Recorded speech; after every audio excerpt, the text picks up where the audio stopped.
But now you're the CFO of arguably the most important technology company in the world.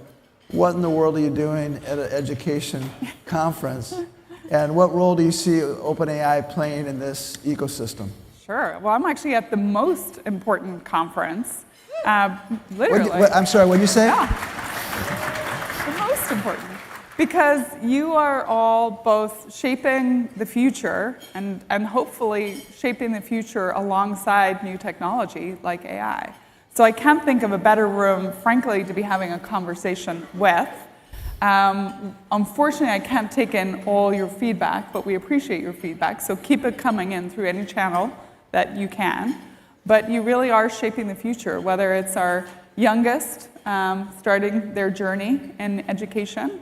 But a point I was trying to make last night, that education is not something we should think about finishing in our 20s, if we're lucky enough that we got to tertiary education.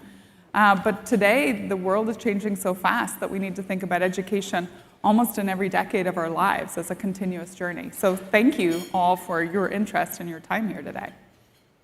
So Sarah, you were a software analyst at Goldman Sachs. You were the head of finance and strategy at Square. And then you're the CEO of Nextdoor, which is a very cool social media business. But what lured you to come to OpenAI, and what was sort of the, you've had some pretty important roles, but here you are. So what brought you here? Yeah, this one was a hard one to turn down because you're right at the crucible of what's happening in the world today. And who doesn't want to take that seat, to be at the table? So that was number one. I'm super curious by nature. It's kind of been a core, my husband might say it's my fatal flaw, but I would say it's a key character trait, the curiosity gene. I've always been fascinated by technology.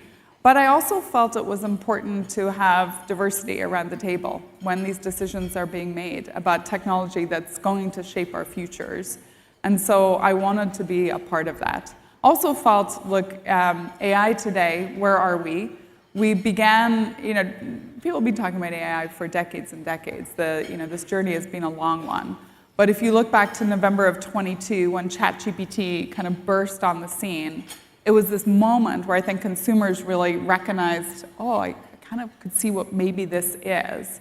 Now at the time, ChatGPT 3.0, maybe 3.5, was a lot like talking more to a grade schooler, maybe even just a primary school kid, frankly. Today, ChatGPT 4.5 is like talking to a very sophisticated PhD student in physics, math, chemistry, biology, superb at creative writing, amazing coder, the 175th best competitive coder in the world. My team assures me that the O series, our reasoning series, is now the best competitive coder in the world. So it's just incredible how fast this technology has happened, and that speed is just accelerating. So I wanted to be able to come to get that front row seat